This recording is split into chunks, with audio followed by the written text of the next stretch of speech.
Hi there, folks. Welcome to Doc Talk. I'm Dr. Dan Thompson. I'm glad that you joined us today. It's going to be a great show. Our guest is the section leader for veterinary toxicology from Iowa State University's College of Veterinary Medicine, Dr. Steve Inslee. And we're going to talk about ergot toxicity and things that can be associated with that, whether it's cattle or horses. Stay tuned and enjoy the show.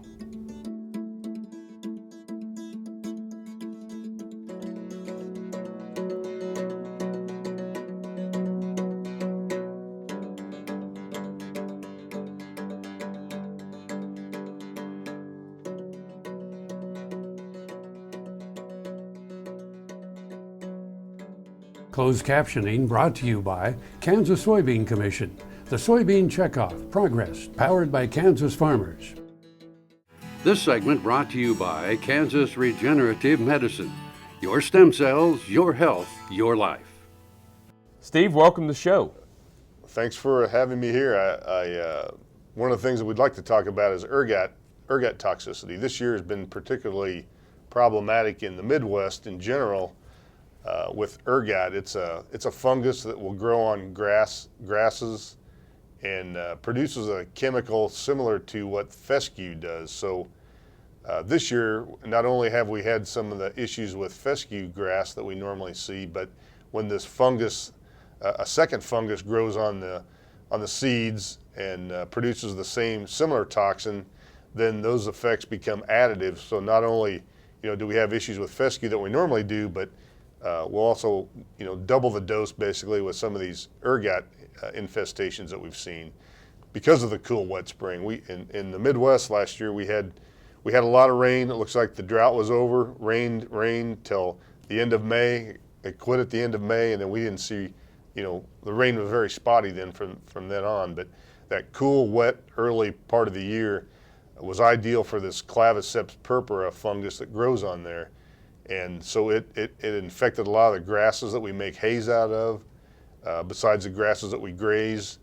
And so a lot of the animals that may be on fescue during the summertime get to eat hay in the fall and winter then that's not infected. This year we didn't get that opportunity because we had this ergot that infected the grass, and we're still seeing issues right now with that. So what types of grasses are we most commonly seeing it in? Well, normally we can see it in any of the grasses. We've seen it anywhere from Timothy hay to brome hay. Any of the grasses or anything with a seed head is going to be susceptible to this fungus when the environmental conditions are right. And so those grasses that don't produce the endophyte like fescue does, will not be as bad as fescue, but we have a lot of fescue in our pastures, a lot of fescue in our hay meadows, and so when we have the fescue alkaloid, the ergovaline, in addition to these ergot alkaloids from ergot, it's been a significant issue. Well, so wet spring followed by a drought is kind of the perfect storm for the ergot. That's exactly what it likes. And this year we normally have ergot. We see ergot in our grasses, but not to the extent that we've seen this year. The numbers of ergot infestations are very high. And we've done some survey work, probing bales to see what concentrations of these ergots have been, and they've been extremely high. And what are some of the limits then when we're talking about ergot infestation? Some of the same things that we talk about when cattle are grazing fescue, the heat intolerance in the summertime, they get fat necrosis or have the potential to do that. Also, it's vasoconstrictive, so it can affect the ends of the ears, tail tips, and hooves. And those are summertime problems. In the wintertime, what we see then is that vasoconstriction again, causing lameness, intermittent lameness issues that are related to the blood supply to the hoof. So we can have anywhere from intermittent lameness all the way to hoof necrosis, where the animal actually loses the hoof.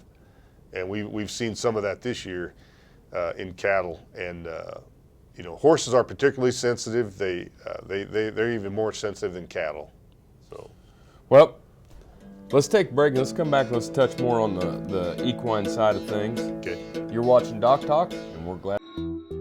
We started farming in 1970. It was harder work then than it is now, a lot more physical work and the wear and tear on my knees and my body. Now here I'm 70 years old. Well, I started having knee pain here 4 or 5 years ago, and so I was looking for a stem cell clinic, and lo and behold, my good friend John Farley and Ken Wood, who'd been customers and friends for a number of years, opened their clinic, and in about 2 months my heel was a lot better, and then at the end of 3 months and then going on 4, why my knee started making significant improvement, and it's sure been a blessing, because before I had the stem cells, well, I'd be driving a tractor, and if I sat in a tractor for 2 or 3 hours, when I got out, I'd have to stop and get the kinks out of my knee and shake it. And today, that's not a problem.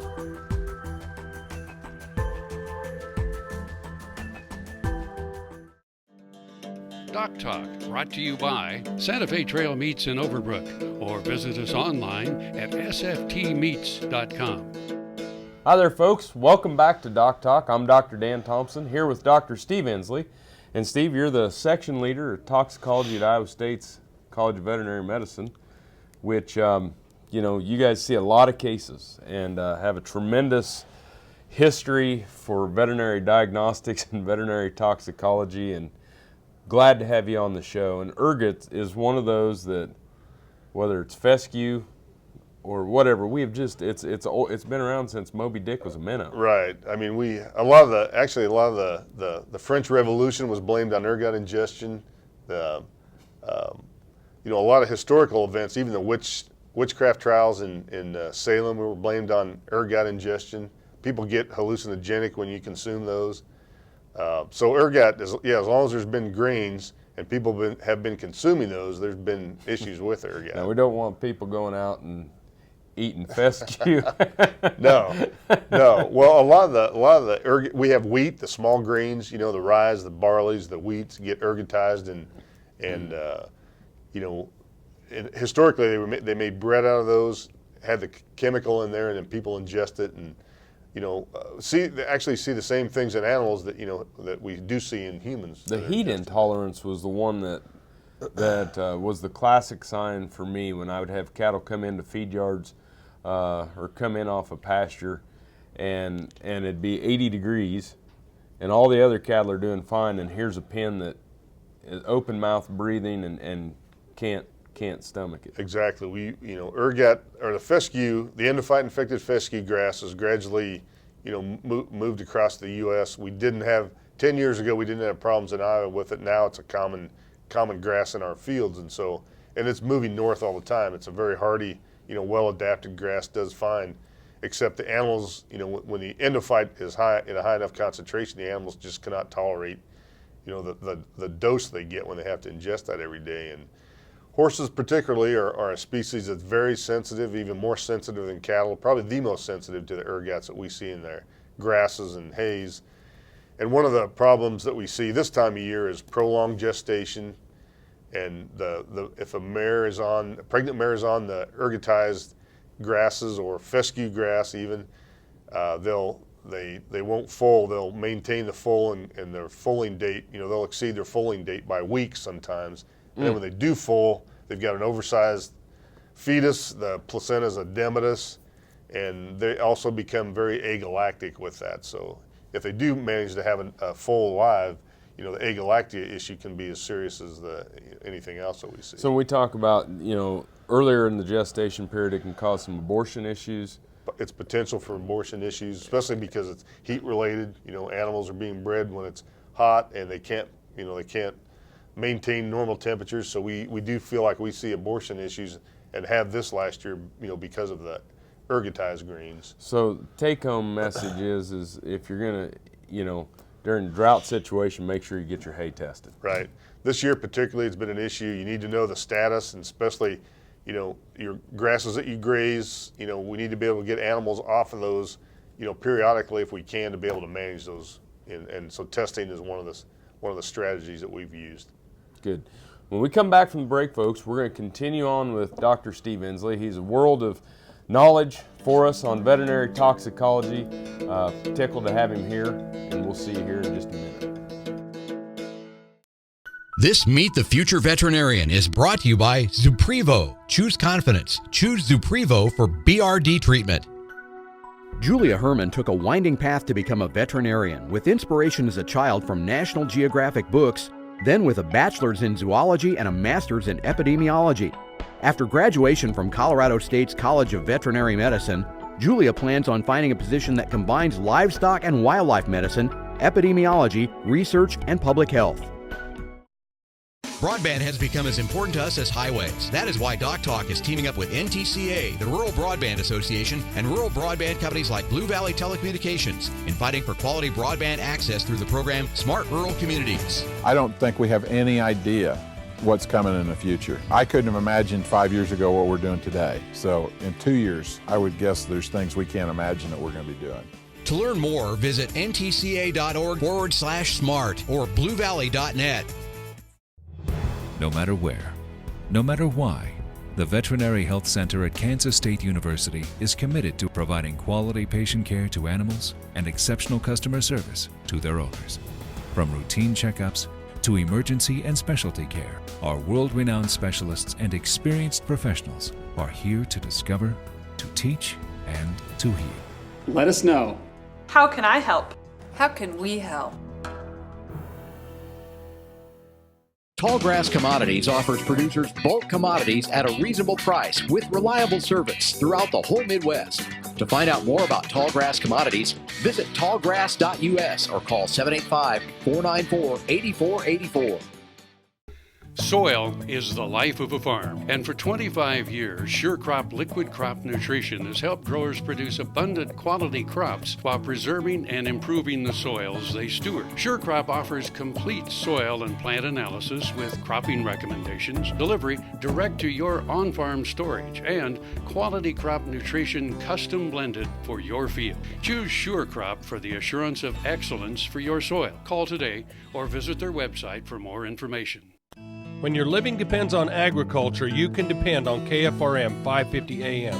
If you're in the southwest three-fourths of Kansas or the northern half of Oklahoma, catch us at 550 AM on the radio dial. But if that isn't you, listen on your cell phone at TuneIn Radio or on your computer at KFRM.com. We promise to keep you informed, entertained, and company as you go through your day. KFRM 550 AM, the voice of the plains. We would like to join your management team. Valley Vet Supply is devoted to providing information and professional quality products at reasonable prices. Valley Vet Supply. Doc Talk, brought to you by the Kansas Soybean Commission. The Soybean Checkoff, progress powered by Kansas farmers. Folks, welcome back to Doc Talk. Dr. Dan Thompson here with Dr. Steve Inslee. And Steve, during the break, we're talking a little bit about, cows and gestation and calving and things like that. We talked about the horses and prolonging gestation. What are some of your recommendations on cows? What we've seen this year is because of the high ergot alkaloid in our grasses that cattle were grazing, we saw some abortions we felt like were related to the cows ingesting the ergot, inability to regulate their body temperatures, and so on hot days, they don't want to. Don't want to move. They're trying to look for shade, so they don't want to breed. If you and the bulls affected as well. The bulls, right, suffer from the same things the cows will. But so we did see some cases where we had, high open numbers when the cows were pregnancy tested this fall, and we feel like those were related to some of the ergot issues that we've seen. And then when you have them on the hay and they're gestating, there's points in times where they can tolerate it, but then you have to get them off. Right. I mean, they can normally we like to have them off if they've got a grazed fescue in the summertime, get them on hay in the fall and the winter that doesn't have any ergot or fescue in there. But if we don't have any alternative and we have to feed it, we've been feeding that to late gestation cows, but trying to make sure we get them off of that at least a month before calving, and hopefully that'll be enough time. This ergot, these ergot peptides are very tightly bound on the vessel surfaces and make them constrict, and so the bad thing about exposure is it can take a long time to wash out, to get rid of the compound totally. So they can tolerate it for a while, but late, if it's calving season right now, we want to get them off because we don't, we're worried about the agalactia and other issues associated with it. And we have an agalactia for non-veterinarians? No milk. So they have no milk. Yeah, sorry about that. I mean, all right. normally we'll see, cows that the udder looks fine, the calves are born, but there's no milk or very little milk, and they don't get, and that affects the amount of colostrum also that they're able to produce. So Big time. big time problem this year, has been particularly problematic for us. Agroceriosis from agalactia to from the cow to the calf. Right. And when we see them come in the feedlot, and we see those weaned calves come in the feed yard, it does take a while. It seems as though they get over it faster on a grain diet. Right. The washout period is shorter if we put those animals on, switch them over to the 2 ration or 3 ration. Right. But still going to take quite a while. Yeah, we've looked at a lot of intervention strategies when we get animals in, to get them off of there. What do we do for horses? We do have a compound domperidine that you can treat a mare with that will alleviate the negative effects of these ergots, but it's not cost effective in cattle. It's just so we are limited about what strategies we can do to try to limit the impact. Well, and we also have to keep withdrawal times and Correct. And consumption things in mind that we don't have to with the companion animals. Right. That's a big issue. A safe food supply is one of the things that we're all very interested in, and ergot can complicate that a lot. You bet. Well, we're going to take a break, and when we come back, we're going to wrap up our discussion today with Dr. Steve Inslee from Iowa State University, talking about ergot toxicity. Stay tuned. The BQA Tip of the Day, sponsored by Boehringer Ingelheim Vetmedica, Inc. Hello folks, this is Dr. Nels Lindberg with Animal Medical Center and Production Animal Consultation out of Great Bend, Kansas. Today's BQA Tip of the Day, we're going to visit about sanitation in any sort of processing facility. It's extremely important that we keep our processing facilities very clean, free of any debris and any harm. We want to clean these off every day or after each use.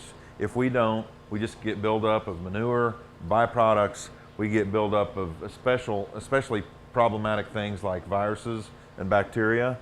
We want to clean it, use some Clorox, dilute Clorox 1 to 10, sanitize these things every day or after each usage so that we prevent spread of disease.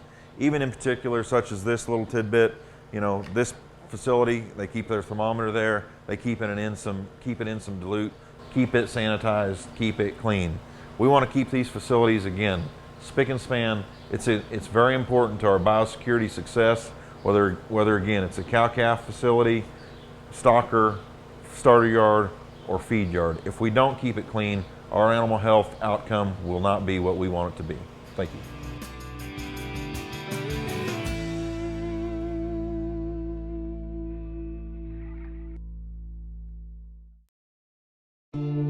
I will take action against herbicide-resistant weeds. I will know my weeds, and I will stop them before they go to seed. I will do whatever it takes to give my crops the upper hand, and I will use multiple herbicide sites of action because every action counts. I will take action, this time for all time. Healthy cows start with the new Hired Hand automatic livestock sprayer. Rancher invented to provide an efficient alternative to pour-on and injectable parasite management systems. The portable design allows cattle to treat themselves head to hoof. Strategic device placement with pass-through activation technology takes the stress out of parasite treatment for cattle and the rancher. Get the new Hired Hand for yourself or become a distributor. Visit cowsprayer.com. The new Hired Hand makes healthy cows easy. Kansas Farm Bureau, the voice of agriculture, represents grassroots agriculture. The state's largest and most powerful farm organization stands up for its members through leadership development, agriculture education, legal defense, environmental advocacy, farm safety, and risk management. Members also enjoy money-saving benefits. To join our organization today or to learn more, go to www.kfb.org or find us on Facebook and Twitter. Tallgrass Commodities offers producers bulk commodities at a reasonable price with reliable service throughout the whole Midwest. To find out more about Tallgrass Commodities, visit tallgrass.us or call 785-494-8484. Buying a car shouldn't be this hard. And at Brown Chevrolet Buick in Wamego, it isn't. It's actually awesome. Whether you want a new or used car or truck, Toby's team can make the deal. Even if you want to custom order a new car or truck, Toby's team can make the deal. See Toby's team at Brown Chevrolet Buick in Wamego. We're awesome. Kansas Farm Bureau, the voice of agriculture. To join today or for more information, go to kfb.org or find us on Facebook and Twitter. Folks, welcome back to Doc Talk. Dr. Dan Thompson here with the section leader for veterinary toxicology, Dr. Steve Inslee, and he is on staff at Iowa State University's College of Veterinary Medicine, and we're talking about ergot toxicity and so one of the things we decided we probably better talk to him about testing, and you do that every day in your lab. Exactly. That's kind of our key, or that's our part of the diagnostic process, is how do we quantitate what the exposure is and then try to determine risk. So there we can test the forages or grasses for these different ergopeptides. So what we look for in pasture grass, if you want to collect seed heads or grass in general, take some swaths, about a pound. We'd like to get about a pound of the material, and then we process that, try to make it homogeneous. Then we analyze that for these different alkaloids that are in there. But so grass samples you can collect, because we do some of that to see how much fescue is there and how much of this alkaloid is in there, because the fescue grass actually, it's a defense mechanism. So when it's drought stressed and it's not getting the water it needs, the alkaloid concentration will go up in the grass seed as well, or in the grass itself. And when it goes to seed is when it's particularly problematic. So you want to prevent, if you've got fescue grass and you're grazing it in the summertime, prevent it from going to seed, because the concentration is 10 times higher in the seed than it is in the rest of the And that's the reason why you'll see some people out there on their paddocks mowing it before seeds, if it heads out or before it heads out.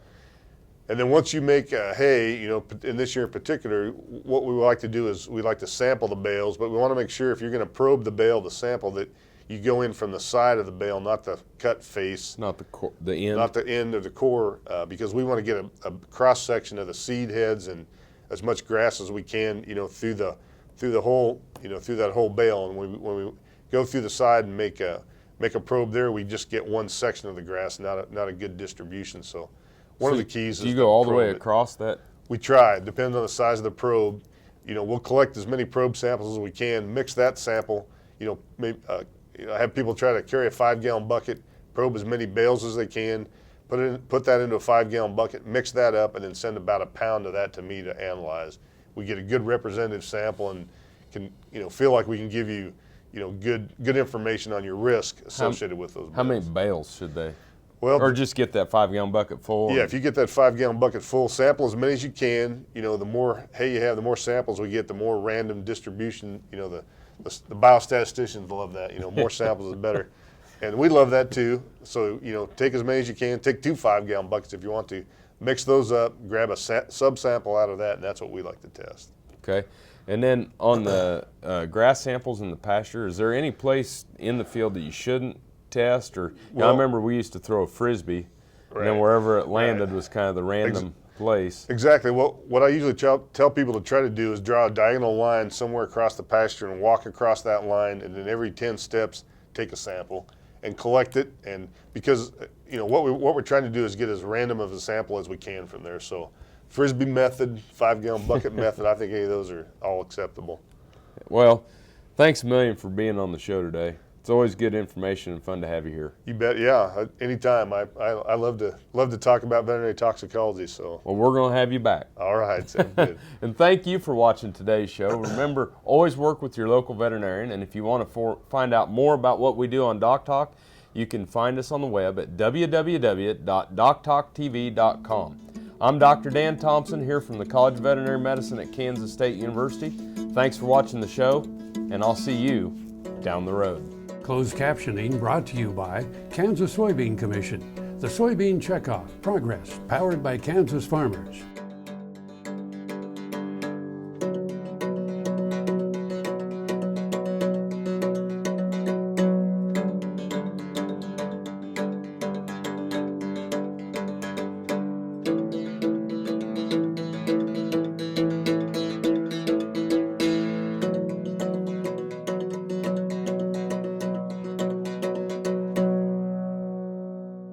To see this show and past episodes of Ag AM in Kansas, go online to agamandkansas.com.